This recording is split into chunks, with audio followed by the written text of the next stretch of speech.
everybody, what's up? This is Zach back with the Better Than I Deserve channel. Today I want to go a little more specific in my topic. I get a lot of questions in my personal life about goal setting, but they won't ask a direct question. What they'll usually say is something to the effect of, oh man, how do you do all this stuff, right? With going to school and running a business and being an active father, you know, these priorities that I have in my life that I've learned to juggle really well. And you know, so the question comes to me not so much more if I have like superhuman powers, because like I don't at all. And there's plenty of other people out there that have, or they're doing the same types of things that I'm doing. I think though, one of the lost arts that we have in our current generation, and I think this is specifically towards men, is our inabilities to set appropriate goals. I think that we really struggle with this, right? I think that men have a really hard time asking, you know, for assistance or for help, right? And so we like to say things like, oh no, I got it, or, you know, oh no, I can figure it out, or no, of course I have goals. I know what my goals are. And I'm sure they believe they do, right? So this isn't taking any shots at you. If you believe that you have goals, then cool, maybe listen and you could help me and put something in the comments, right? So I have this tool that I use, and I actually learned this tool when I was teaching adolescents. One of my first jobs in the field was working as a wilderness guide, teaching adolescents how to behave, really. You know, I was more of like a glorified babysitter that taught 16-year-old boys that if they're mad, go hit a stick against a tree, or, you know, tunnel that aggression, or, you know, not feeling heard into a bow drill set, or identifying leaves, or setting traps, or, you know, something more productive than just becoming explosive.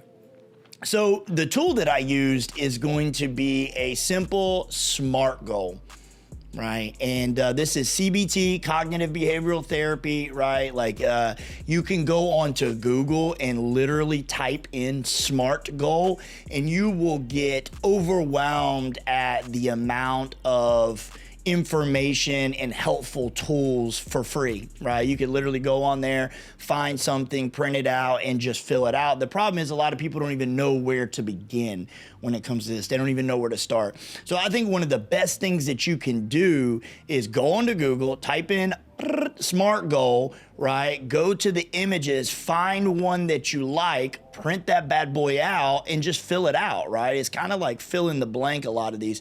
When I'm running groups, we literally just print out the SMART goal on a piece of paper, right? And we talk about it. I mean, we have some specifically that we like to use the best, but so let's talk about it.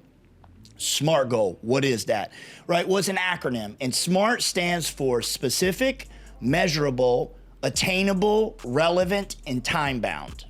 Okay, so those are 5 categories that we can use, right, to ask ourselves these certain questions and to see if our goal makes sense, right? So specific, think about it, right? So the first one is specific, right? Is this goal, does it make sense?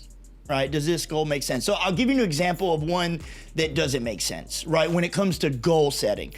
Number 1, I want to be healthy.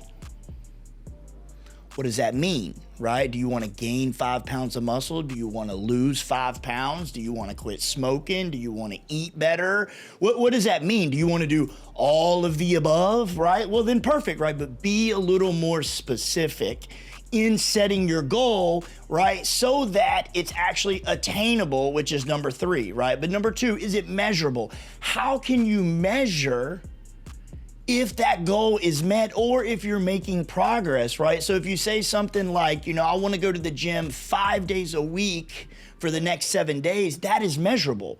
You know, if it's Wednesday and I've only been to the gym once, you know, I'm going to struggle to meet the goal, but I can still get close enough to it, right? Something measurable. If I want to lose 10 pounds, when I step on a scale and I see, you know, that I've lost 4, I know that I'm on the way, and there's some indicators telling me that I'm either moving in the correct direction or I'm not. And I think this is super important to finishing out goals, right? Number 3, attainable. Choose a goal that is realistic, right? And it is manageable, right? Like, no offense, if you're 46 years old and you've never been in the military and you're not a commercial pilot, you probably have no chance to be an astronaut unless you like hit a lottery and become $1 billion and you know, you pay SpaceX or something to take you up into space and you call yourself an astronaut, by all means. But what I'm saying is make sure that your goals can actually be obtained, right? And the reason this is important is because a lot of us will set goals, will self-sabotage and fail,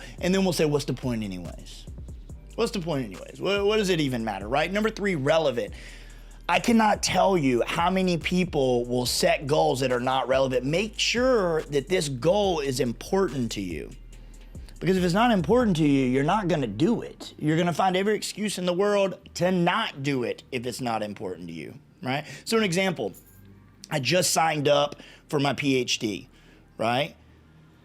I don't like school, just saying, right? But this goal is important to me. It is important to me that y'all all have to call me Dr. Z. Just saying, right? Like, that's how it's important to me. I want people to refer to me, you know what, this guy, he put in 12 years to obtain this title. That's what I want, right? And that's for myself, right? And then time bound, right? Make sure that there's a time frame on this goal, right? So for example, PhD, they give you 10 years from the time you start to the time you finish before your work is no longer, it's not gonna be used anymore. So if you know that there's no way you're gonna be able to complete this goal in 10 years, and that's a super lofty one, right? But I'm just saying in general, a lot of times the things that we're doing, they have time restraints, right? So please just understand the point of this is to give you a tool. SMART goal. I didn't invent it. I didn't create it. I didn't discover it, right? It was taught to me and I use it in my daily life. Like, this is a tool that I use consistently when I'm struggling to find, you know, cut that. I use this consistently when I'm struggling to find any movement in my life. Like, oh, whoa, you know, I'm feeling a little stagnant here. So let me take a look at some of my goals, you know, and that way I can say, okay, well, where am I moving in a positive or negative direction? If you got any comments, please throw them down. If this helped you at all, hit a like, hit subscribe. Tell me some stuff that you want to hear about. Like, I'll go discover it, learn about it, and put it back to y'all. I'm better than I'm deserved. I'm blessed to be here. Thank you for watching this video, and I hope you have a wonderful day.